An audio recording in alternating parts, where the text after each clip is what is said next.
our newest program is called tissue bioengineering. We're actually looking to bioengineer and create new hearts. And the way that we're doing this is by using nature's own scaffold. So if you take an old heart, these can derive from cadavers, they can derive from pigs or other animals. We remove all of the cells from these hearts. And we do this by using a detergent called SDS. And by various manipulations, we can remove all of the living cells, and what we're left with is a collagen matrix. It looks like a heart, has the shape of a heart, but it's totally white because it's made up of collagen. So we use this framework, and then what we're planning to do is use these induced pluripotent stem cells that we derive from the patient's own fibroblasts or skin biopsies to repopulate these scaffolds and to recreate the heart. So when you finally take this heart and transplant it into the patient who may be in end-stage heart failure, he will not reject the heart, okay? This is one of the main problems with cardiac transplantation, that the patients need to be on immunosuppressant therapy for a lifetime, and hopefully this could be avoided. Heart failure is a major problem in this country. The prevalence is about 5 million individuals. There are about 3,000 individuals currently on the waiting list for cardiac transplantation, and there are not sufficient hearts to go around. This is a long-term project. We anticipate this will take us in the order of 10 to 15 years to achieve success.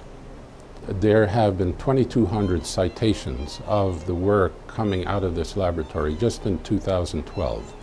And this has earned us what's called an H-index of 81. The H-index is a measure of the productivity and the impact of any institution or any individual in advancing science and medicine. So with an H-index of 81, we are now ranked among the top institutes in the world of our size and budget. The cardiologists that we have here really are terrific. They're all very well trained, and they are completely skilled in what they do. Having come from a medical center and seeing how they treat patients, what you get here is a very skilled physician who's doing it every day. So let's just say, for instance, you need open heart surgery, you need angioplasty. If you go to a medical center, and believe me, I was a professor there, so I understand how it works, what you would get is the fellow in cardiology who's learning how to do it. So it's kind of the rookie versus the veteran.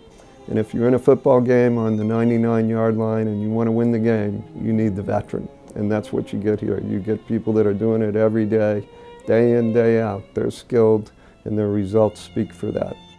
Well, you know, the Central New York Cardiology Group is really a point of pride for all of us. We've been able to bring physicians in from all over the country, most trained at the highest levels, and all involving different areas of expertise in what is a very successful and growing branch of medicine, which is cardiology. Most people are familiar with the fact that cardiac services locally have grown tremendously over the last 10 to 15 years. And most of that's due to the commitment of the hospitals, as well as this ability to bring in very, very skilled physicians. And we feel very fortunate that we've been able to build on that kind of success and to bring these types of physicians into the local area. Time is heart muscle, and that's one thing that we emphasize all the time.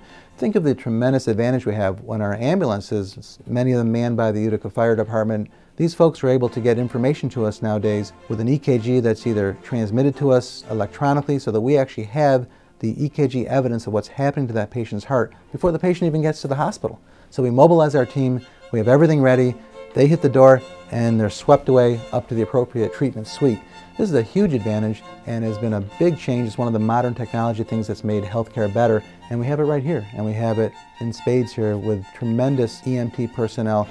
Dr. Gaffney and other cardiologists here in town built a very active and excellent cardiology program, but they didn't have any heart surgery, so they always sending patients out of town to Elmira, Syracuse, Albany, and so forth.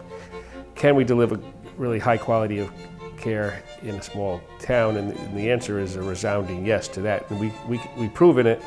No one looks at their heart surgery more than New York State. And if you look at our New York State data and how our data stacks up against national averages, we're always doing well.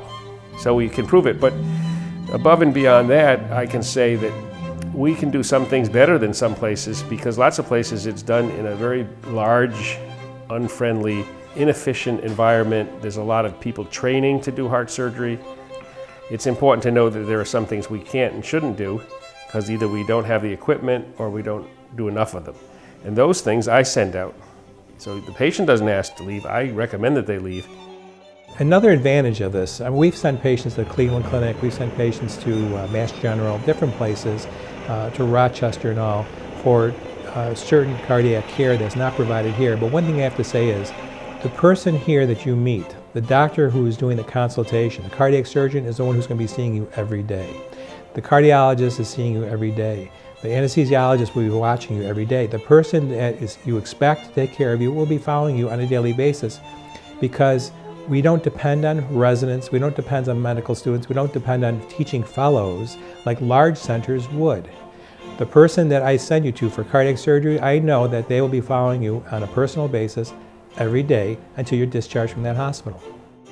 There's literally nothing that we do not do here, with the exception of cardiac transplantation. So we have two very skilled electrophysiologists that joined us within the last 5 years. They've been a true asset to the group. One came from Walter Reed Army Medical Center. He was in charge of that. That's Dr. Thor Markwood, and Dr. Dan Berg came from Texas Southwestern, a renowned program in EP. We have 5 very gifted interventionalists, and again, they came from pretty much all parts of the United States to join the group. The level of care that we get here with them, in addition to the 2 cardiac surgeons that we have, Dr. Joyce and Dr. Elamir, is equivalent to any place that you're going to find in the Northeast.